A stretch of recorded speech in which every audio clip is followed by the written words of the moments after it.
Hola,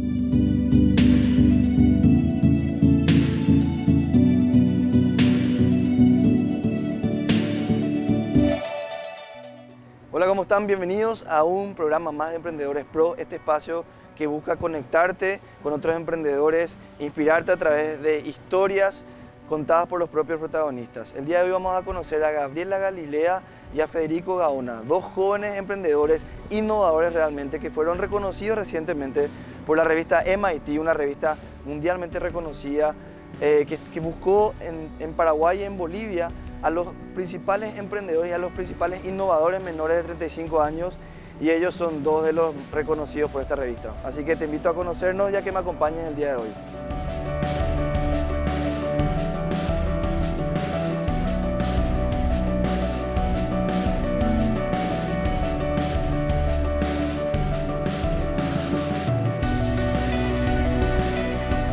Hola Gaby, ¿cómo estás? ¿Cómo andamos? Bien, súper. Un gusto verte de vuelta. Igual, gracias por la invitación. No, gracias a vos por darnos una oportunidad de conocerte un poquito más. Bueno, el día de hoy queremos, Gaby, que nos cuentes un poquito tu historia, la historia de una emprendedora que pasó por, yo sé, digamos, diferentes países, diferentes momentos, diferentes etapas, y que hoy estás en una nueva etapa.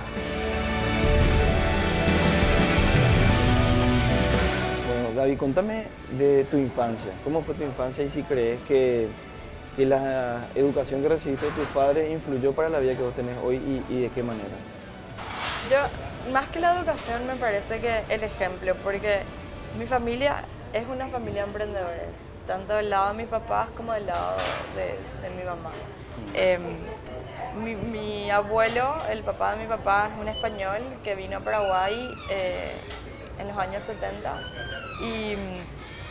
y bueno, y empezó su empresa de cero, y mi papá y mi tío y toda la familia le ayudó a armar la empresa y además siempre trabajaron en familia. Y del lado de mi mamá, mi abuelo abrió una fábrica de zapatos, primero en Montevideo, después en Asunción, y también fue un emprendedor. Entonces también mi mamá y mi tío trabajaron siempre con él.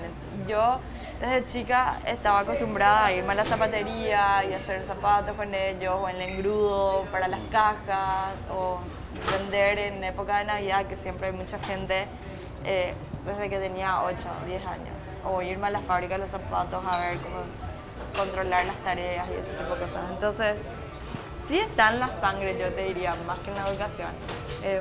Una vez aprende de mirar.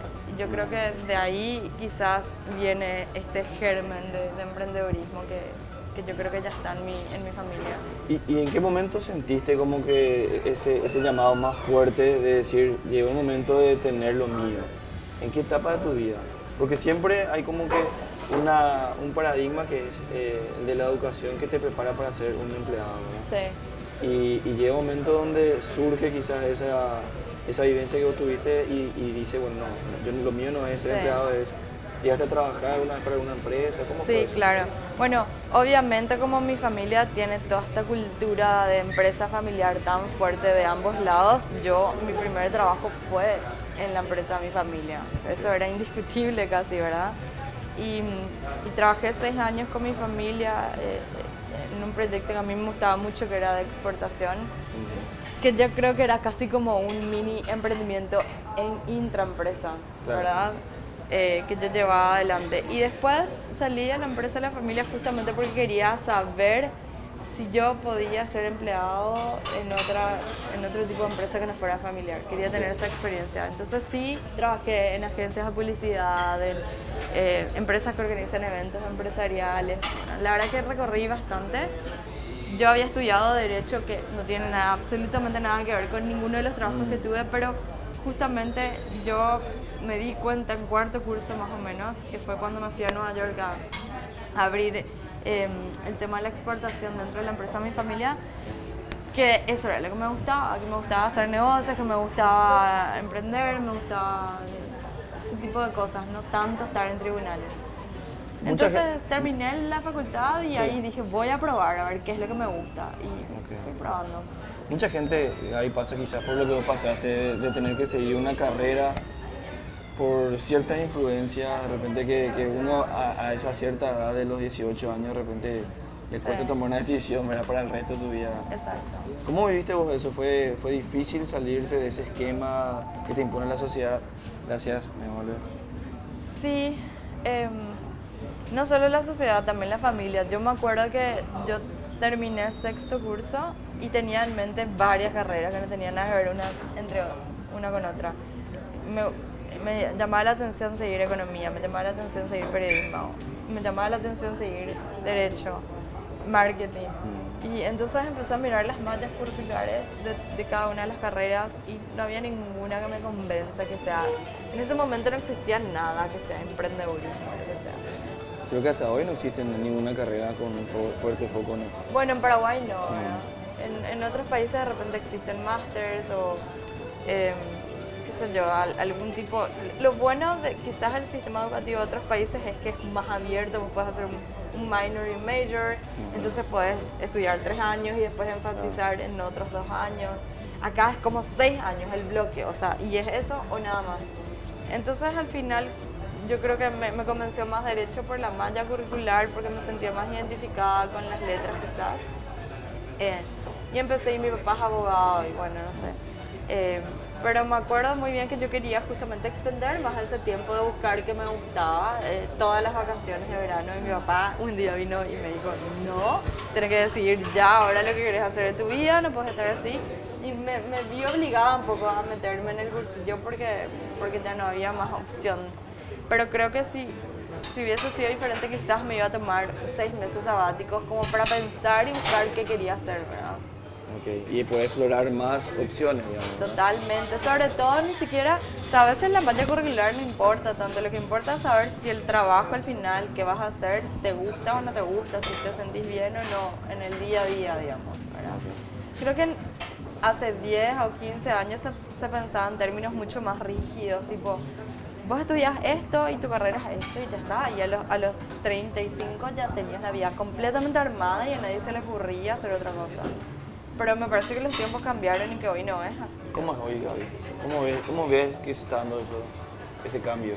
Yo creo que la educación está cambiando y va a cambiar incluso en países como Paraguay completamente. O sea, no veo que se sigan teniendo estas currículas tan rígidas, con estas materias tenés que tener. Y si no sos bueno en matemáticas y en gramática ya sos burro y ya sos malo. Hay un montón de nuevas disciplinas como por ejemplo robótica o programación que son súper importantes para el mundo en el cual estamos viviendo hoy.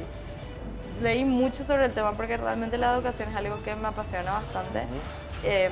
Y yo creo que esa es la respuesta, porque nuestro sistema educativo se creó para la revolución industrial, donde era importante saber ese tipo de cosas para poder trabajar en una fábrica. Pero hoy en día, cuando un montón de trabajos se van a automatizar y a través de la inteligencia artificial se van a eliminar, me parece que no tiene sentido que les sigamos preparando a los niños para un sistema de hace un montón de años. Y continuando de vuelta con ese camino tuyo, ¿verdad? Empezaste en la empresa familiar, luego tuviste un poco de experiencia afuera. ¿Y cuál fue tu primera iniciativa emprendedora, digamos, tu primer emprendimiento, Gaby? Yo creo que a mí todo el mundo me decía, Gaby, vos no sos una persona que sirve para ser empleada, tipo, no te das cuenta, porque yo siempre en todos mis trabajos no me veía como empresa, yo a cada trabajo le veía como mío, ¿entendés? Como mi empresa, y entonces sufría si se tomaba una decisión que no me parecía, o lo que sea, y de una manera que era mucho, que iba más allá de lo que de repente le puede llegar a preocupar a un empleado. Entonces, todos me empujaban, y yo quería irme de Paraguay, quería hacer un máster justamente en negocios porque no tenía esa parte de la educación, todo era empírico y de leer libros. Finalmente no quedó otra que salir de la empresa en la que estaba trabajando. Fue también un momento de quiebre en mi vida, de no saber qué iba a hacer. Y un amigo mío que vivía en España y tenía un blog me dijo, yo siempre quise que trabajes conmigo, esto está muy bueno, esta tecnología, internet te permite trabajar desde cualquier lado, no vas a tener que hacer oficinas en un lugar específico. Y como que me fue metiendo en ese mundo y convenciendo. Entonces tenía un par de blogs, yo elegí uno que iba a intentar conseguir sponsorships. Y bueno, yo empecé a escribir sobre tecnología en este blog que se llama alucina.co, que existe hasta hoy, sigo escribiendo y con otros colaboradores. Conseguí un sponsor, bueno, y hace 4 años que estoy escribiendo y eso me metió en todo lo que es tecnología. Yo creo que ese fue mi primer emprendimiento propio, 100% mío, digamos. ¿Y qué aprendiste ahí? Digamos, si tenés que resumir en una enseñanza. Yo creo que ahí aprendí que el internet y la tecnología era el camino. No sé si para todos, pero era mi camino. Okay. O sea, ahí yo me di cuenta que eso yo quería hacer. Como, digamos, encontraste tu pasión. Encontré mi pasión, sí. Encontré mi pasión, porque había hecho muchas cosas, había trabajado en moda, en todo lo que es producción de calzados de cuero y demás, y me gustaba, pero internet me voló la cabeza, o sea, la tecnología llegó a un punto que no, creo que ninguna de las otras industrias me llegó a llenar de esa manera. Okay. Entonces ahí seguiste esa pasión. ¿Y qué pasó después, Gaby?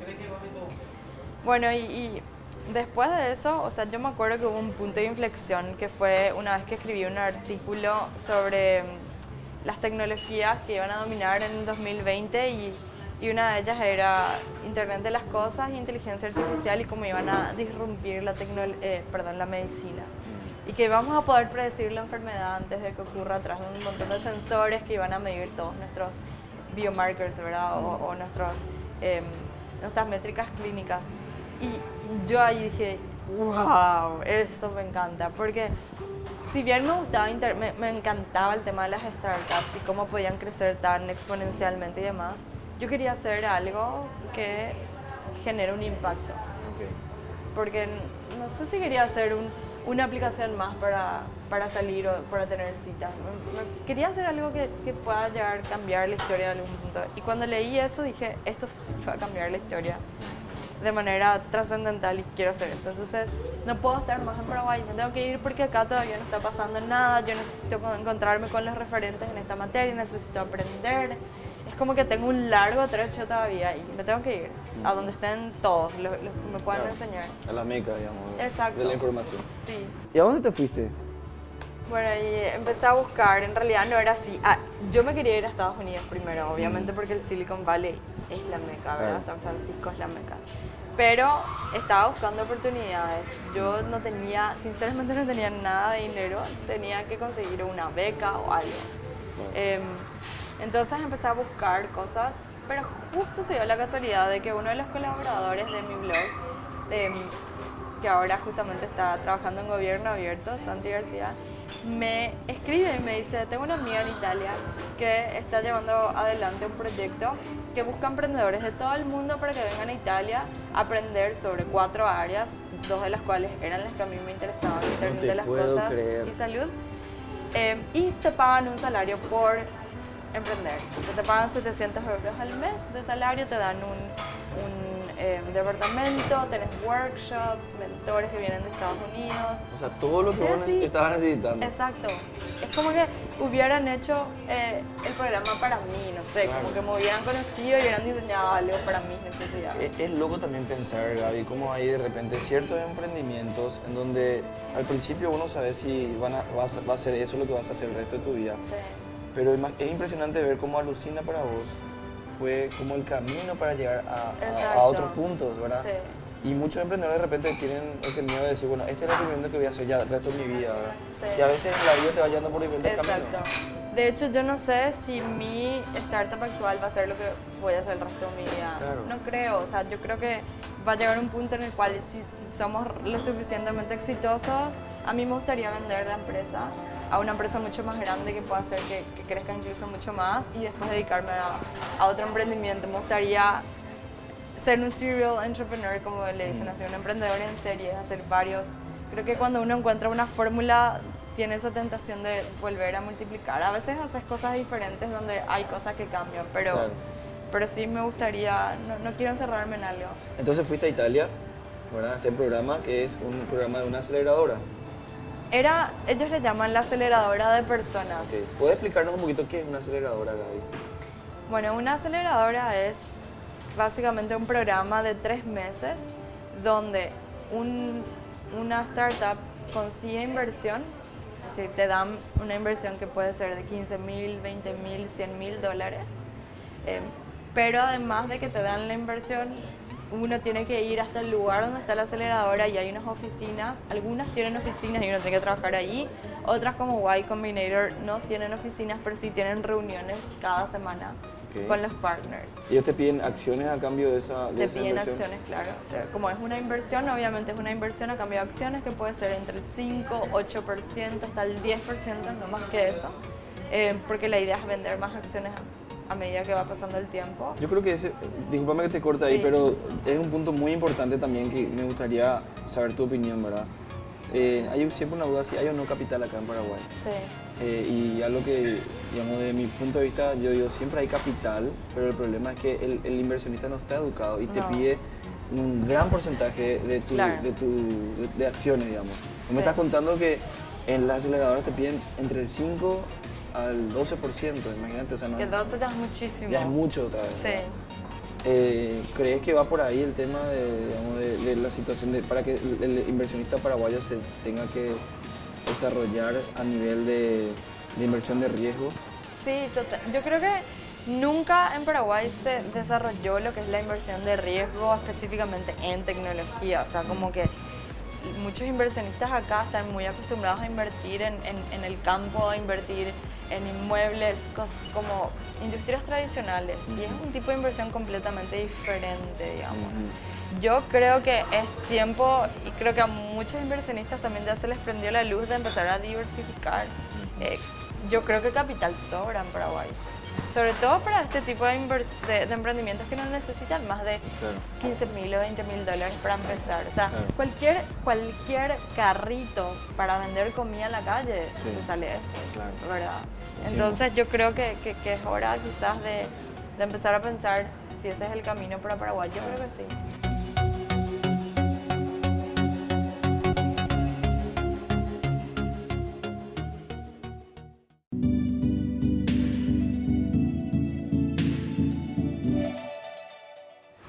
Y en esta aceleradora surge tu primera startup.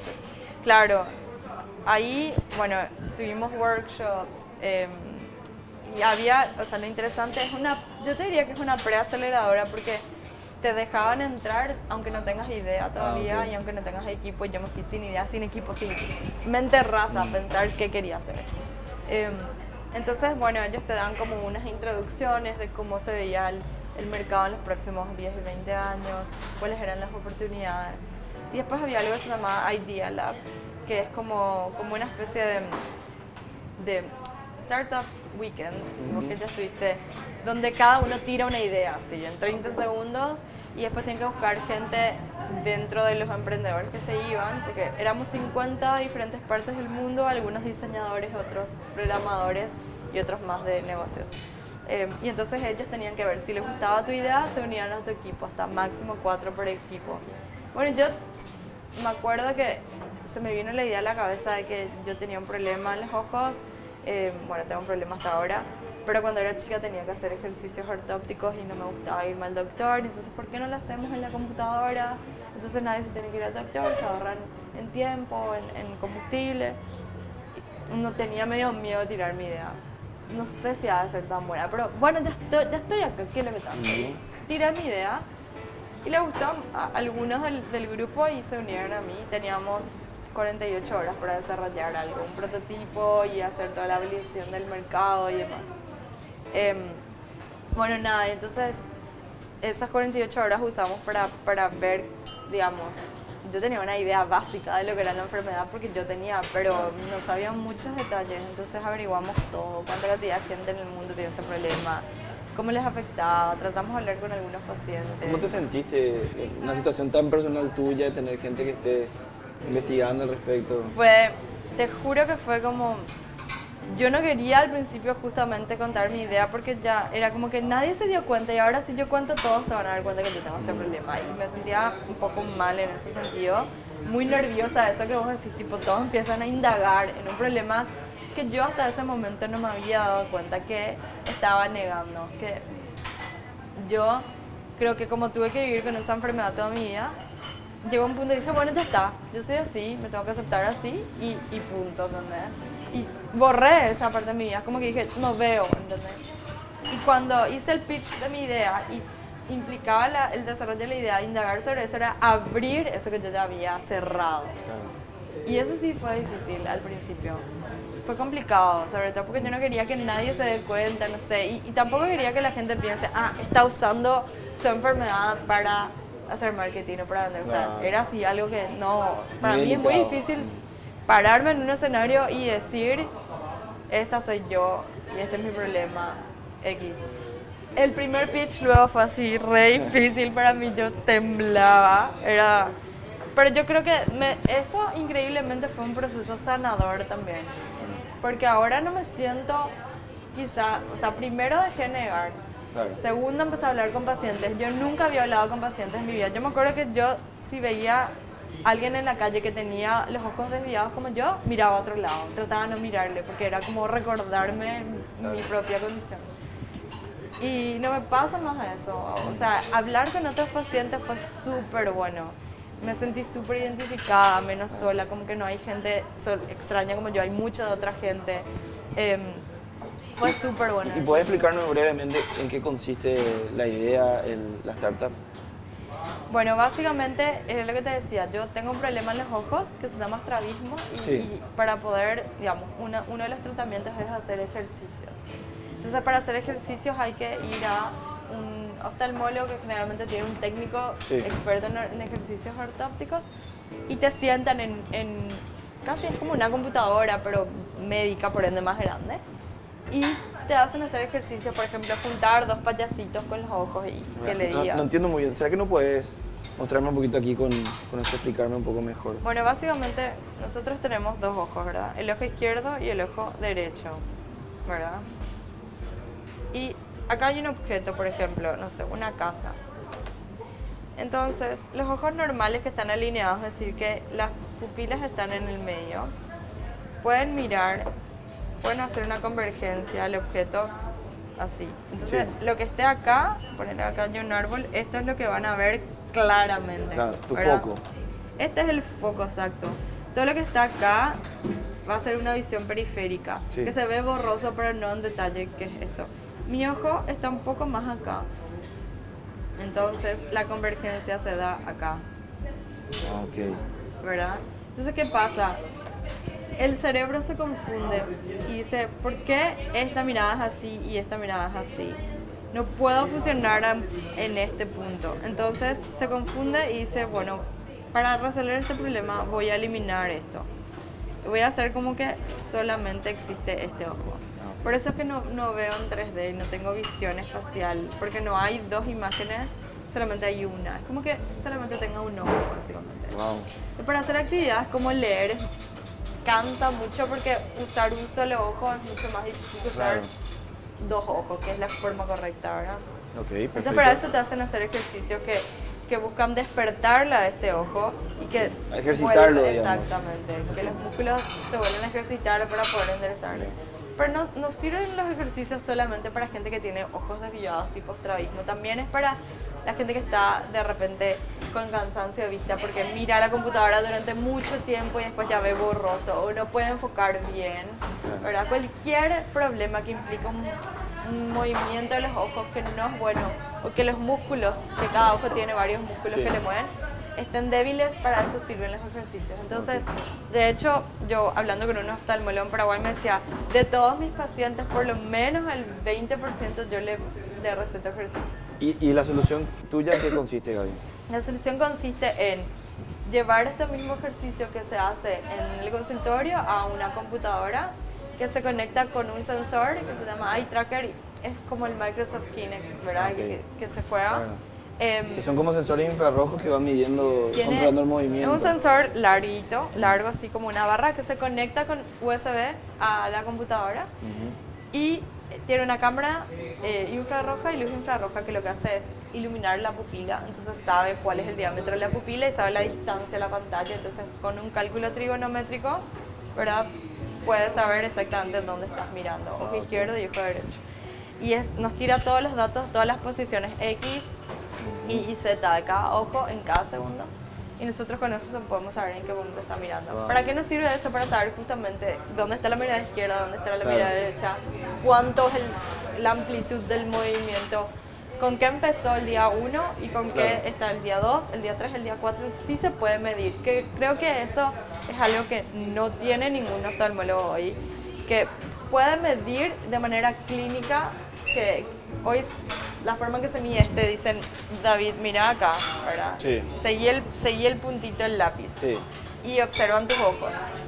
Esa es la forma en que tienen de saber si tus ojos se mueven bien o mal. O sea, a nivel de observación nada más. A nivel de Esto observación. es mucho más preciso. Es mucho más preciso, claro. Porque puedes saber la velocidad, puedes saber la amplitud, puedes saber... Y sobre todo, más que para el doctor, es para el paciente. Porque el paciente no puede mirar como el doctor observa tus ojos. O sea, el paciente no puede salir de sí mismo para mirarse. Entonces no tiene forma de saber si está mejor o peor. Tiene que confiar en lo que le dice el doctor. Si el doctor dice, ¿estás mejor? Ah, bueno, qué suerte. Y también se tiene que adaptar al tiempo que tiene ese doctor. Sin embargo, con esto él puede ejercitarse todo el día. Todo el día, las veces que quiera. ¿Y cuál es el futuro de este proyecto, Gaby? ¿Qué es lo que pasó? Recientemente tuviste un reconocimiento, un premio por el MIT. ¿Y qué es lo que se viene ahora? ¿Cuál es la evolución de esta idea? Nosotros en este momento vamos a lanzar la tercera versión de lo que es el diagnóstico, que es justamente reemplazar el lápiz por el sensor y hacerlo mucho más objetivo, con números, con un gráfico que es para el paciente y para los padres también, en caso de que sean niños. Y eso vamos a lanzarlo en las próximas 2 semanas.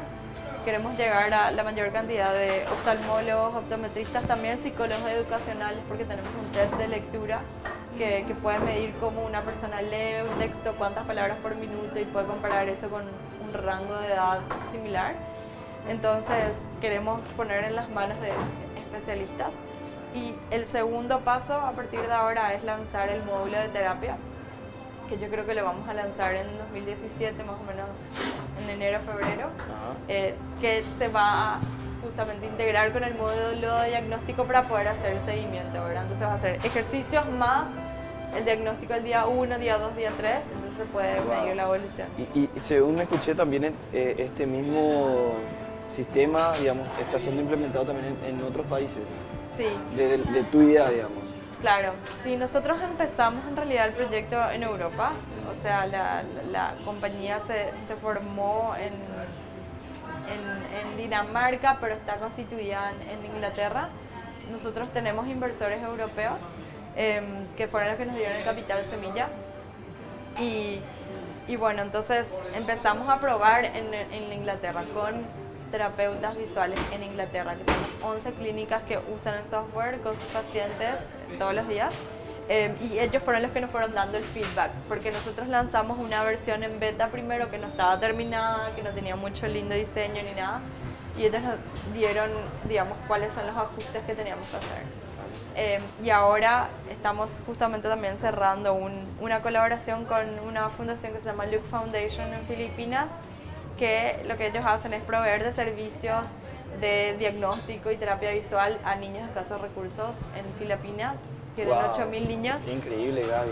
Y bueno, un mentor nos había presentado, les gustó mucho el hecho de poder automatizar, porque claro, cuando vos haces de repente diagnóstico en tu consultorio tenés menos volumen, pero este tipo de fundaciones, como sería el caso de el Club de Leones, que también hace el mismo tipo de servicio en masa, necesitas automatizar, necesitas que sea cada vez menor el tiempo que pasas con cada paciente y cada vez más preciso, eliminar los papeles, o sea, que un doctor observe implica que después tenga que escribir a mano lo que vio, y eso lleva tiempo. Sin embargo, con un sensor son 5 minutos, ya está todo ahí en el software, ¿verdad?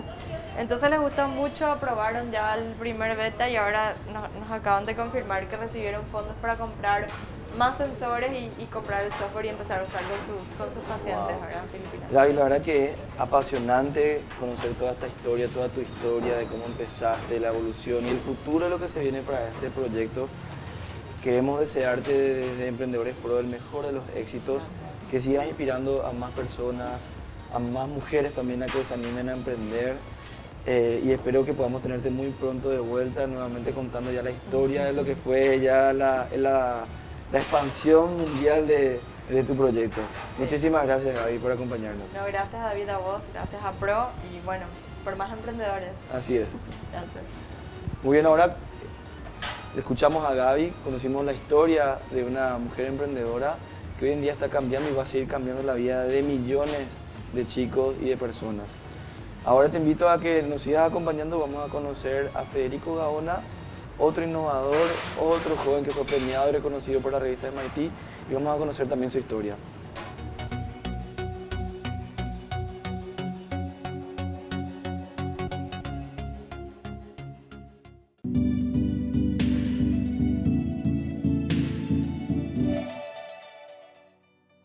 Bueno, estamos aquí en Medialunas Calentitas, estamos aguardando que llegue Fede Gaona, nuestro segundo entrevistado el día de hoy, para conocer su historia y la idea que está desarrollando que va a cambiar la vida también de millones de personas. Y justamente ahí veo que llega Fede, buenísimo. Fede, ¿cómo Hola andamos? David, ¿cómo estás? ¿Cómo te va? ¿Todo Gracias bien? por venir. No, gracias a Por vos. favor. Bueno, ¿cómo estamos, Fede? Muy bien, súper. Me imagino que trabajando a full ya en tu proyecto. Sí, es el proyecto que me toma más tiempo de mi hora de trabajo. Me imagino. ¿Vos estás trabajando en otra empresa actualmente? No, trabajo en la Facultad Politécnica En la Facultad como Politécnica. investigador. Buenísimo. Soy el líder de un grupo de investigación. Estás investigando ya dentro de la facultad misma. Sí. ¿Y hace cuánto que estás ahí, Fede? Y desde que me recibí en el 2011, ya un mes después ya me contrataron y gracias a Dios estoy haciendo lo que me gusta, que es investigar. Investigar. Sí. Buenísimo, mira. Mucha gente y muchos niños de repente sueñan con ser científicos, investigadores. ¿Vos estás viviendo tu sueño?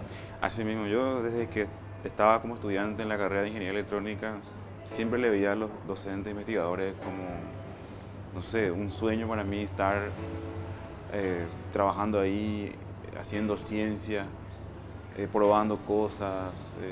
Era lo que siempre quería hacer. Fede, y antes de ahondar un poco en lo que es tu proyecto actual, me gustaría invitarte a que volvamos un poco al pasado, ¿verdad? Ir un poco al Fede de la infancia, tus primeros años. Si puedes compartir un poco con nosotros cómo fue tu infancia y qué crees que recibiste de ese periodo que te ayuda hoy a hacer lo que vos estás haciendo. Bueno, yo recuerdo a mi hermano que estaba en el colegio técnico estudiando electrónica y hacía sus proyectos. Lo que más me llamó la atención fue cuando cortó un pedazo de la canaleta de la casa y hizo su placa electrónica a mano. Usó ese pedazo de canaleta como una carcasa para su placa electrónica, pintó, hizo todo el trabajo y quedó como un producto así muy lindo, ¿verdad? Muy llamativo. Y yo dije que eso me gustaría hacer también, ¿verdad? Me gusta crear cosas tangibles. Y fue ahí cuando, digamos, creo yo que me nació el deseo de estudiar y de hacer cosas con electrónica y mecatrónica también, ¿verdad? Cosas que se mueven, cosas que se puedan tocar y que se puedan programar y que puedan ser también algo útil, ¿verdad? Claro. Y fue ahí cuando creo yo que me nació esa idea, ese deseo. Luego ya pasé al colegio técnico también, estudiando electrónica, comencé a hacer los proyectos. Siempre me destaqué, digamos, en los proyectos que hacía en el colegio, porque me gustaba lo que hacía, me gustaba la programación, el desarrollo de circuitos y por supuesto también leyendo mucho. ¿Crees que en esa época del colegio, Fede, los profesores influyen mucho en nuestras decisiones? ¿Cuál es el rol que juegan los profesores en esa época? Influyen mucho, sí. Yo recuerdo a unos cuantos, pocos, pero contado con los dedos de la mano, pero siempre los recuerdo. Hasta hoy día recuerdo de esos profesores. ¿Tenés alguno que marcó tu vida en esa época?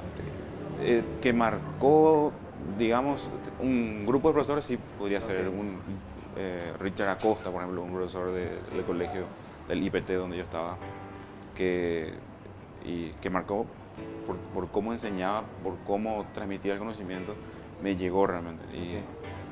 Y yo decía también, otro de mis deseos que se cumplieron, que es ser también profesor, ser también docente. Yo decía, ojalá yo, si me toca la oportunidad, pueda enseñar como él, por ejemplo. Decía. Claro. Y me está tocando ahora la oportunidad también. Buenísimo.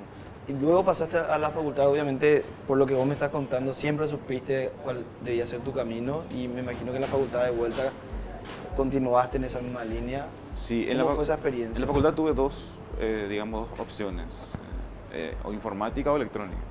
Y ahí fue ahí cuando me di cuenta de que a mí me gusta programar y creo que lo hago bien, pero me di cuenta que no, imaginé mi vida profesional, si fuese informático, sometido a una computadora, digamos. O sea, entonces, por ese lado, finalmente me fui otra vez a la electrónica, porque, como dije, me gusta lo tangible, no solamente la programación, software ahí, ¿verdad?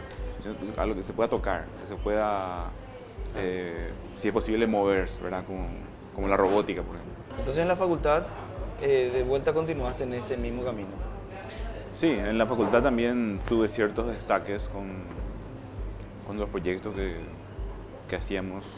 Una de las bondades de la Politécnica justamente es que te da la posibilidad de hacer proyectos, porque es ahí donde uno realmente aprende. En la teoría, en el aula, si uno no, o sea, es difícil que uno encuentre la pasión por lo que hace simplemente leyendo libros y en el aula.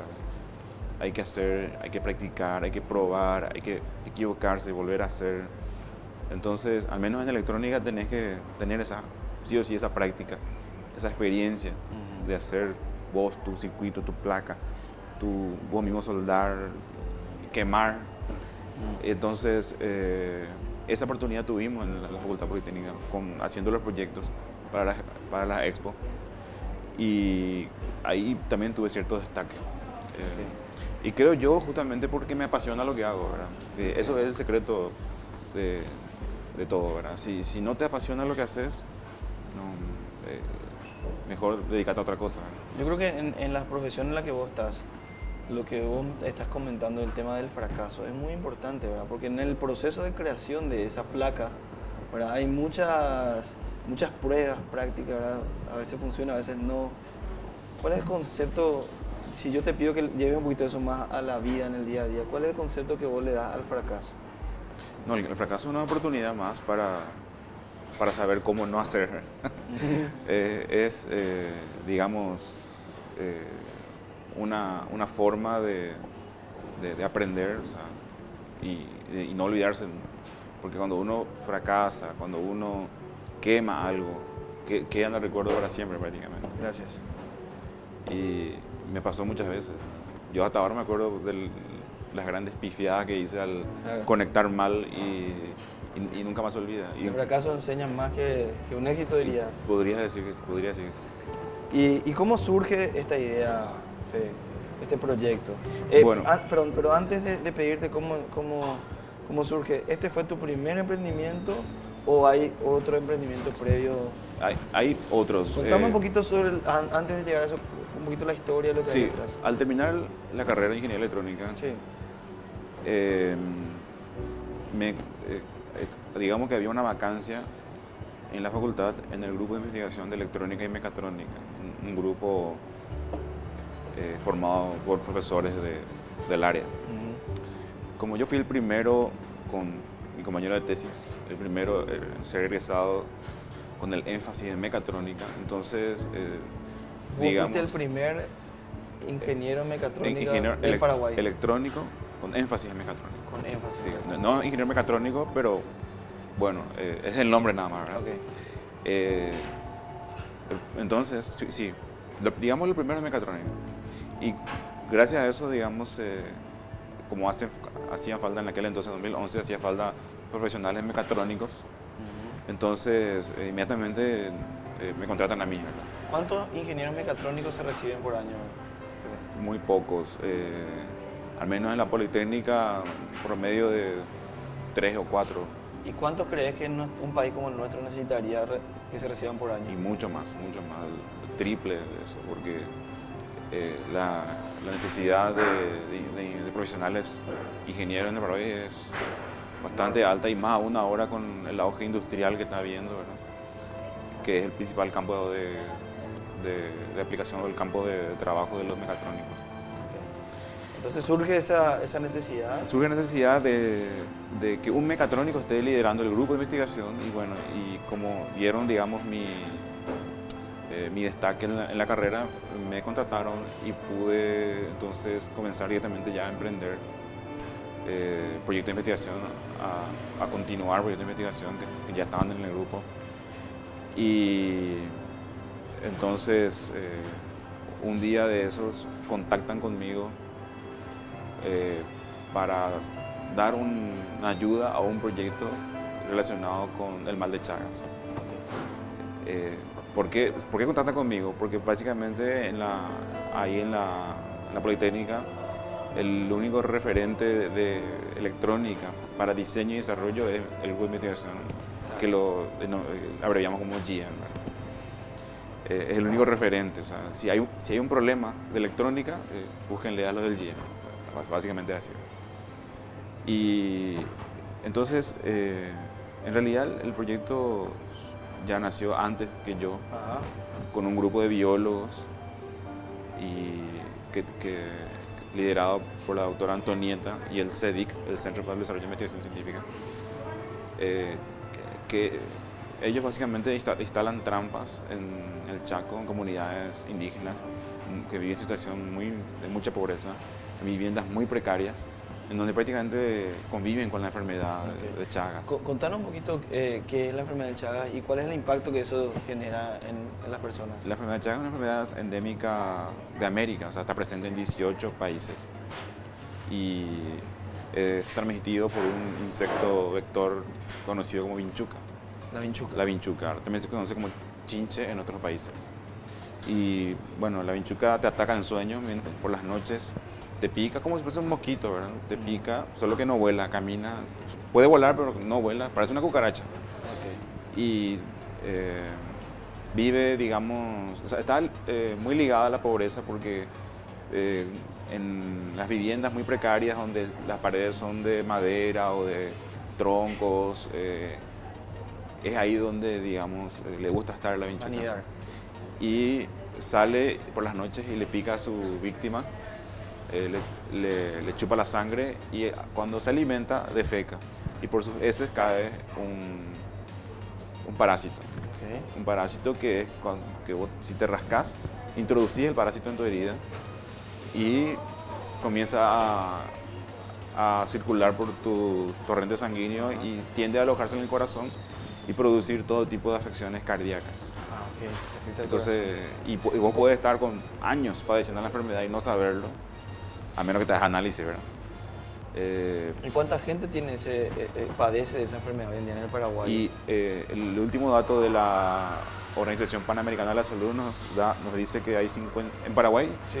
En Paraguay no tengo los datos, tengo los datos de toda la región. No tenemos en Paraguay. ¿Por qué no tenemos en Paraguay? No, yo no tengo los datos, pero existen. Seguro que sí, ¿verdad? Okay. Yo manejo la información de que 56.000 personas, casos nuevos al año de Chagas en la región de América, Latinoamérica. 56.000 personas. 56.000 personas de casos nuevos. Hay 8 millones de infectados. Y que resulta que vos puedes vivir 20 años con la enfermedad. Sí. Y recién ahí te mata. Es una enfermedad mortal. Con el sí o sí te no mata. Tiene solución. En su fase... no hay una vacuna, digamos. No hay una vacuna y en su fase crónica ya no tiene cura, ya no hay, que es, digamos, cuando se suele detectar.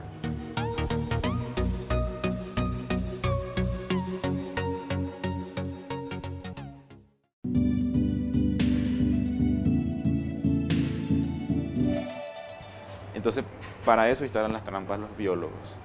O sea, son el equipo de biólogos los que tuvieron esa idea de instalar las trampas. Ahora, ¿dónde entramos nosotros los electrónicos? Ellos presentaron su proyecto en una conferencia y nosotros ahí vimos una necesidad que es la que ellos tienen, que es que ellos van casa por casa, comunidad por comunidad, en el Chaco paraguayo, en una región muy grande, con poca infraestructura vial, con muy pocos recursos, y tienen que revisar uno por uno la caja para ver si hay una vinchuca atrapada. ¿Por qué? Porque si la vinchuca cae, entonces significa que en esa zona hay Vinchuca, entonces van a ir a atacar con fumigación. ¿Y cómo funciona? ¿Es un sensor infrarrojo? Sí, exactamente, es un sensor infrarrojo, un fotosensor que se coloca, digamos, en la entrada de la cajita, y cuando pasa el insecto debajo del sensor, genera un impulso, una señal que es filtrada y transmitida al servidor en Asunción. Y hoy la situación del proyecto es que está en una fase piloto y están en búsqueda de inversionistas para poder expandir. Exactamente, estamos en búsqueda de inversionistas para poder expandir y no solamente pensar en esta enfermedad del Chagas, sino también se puede pensar en vigilar otras enfermedades. Claro, porque la tecnología es la misma, o puedes sí. empezar a pivotar y usar para otro tipo de necesidades. Así mismo. ¿Y en qué, por ejemplo, pensaron ya? ¿En qué otro tipo de enfermedades? Pensamos en el mosquito, por ejemplo.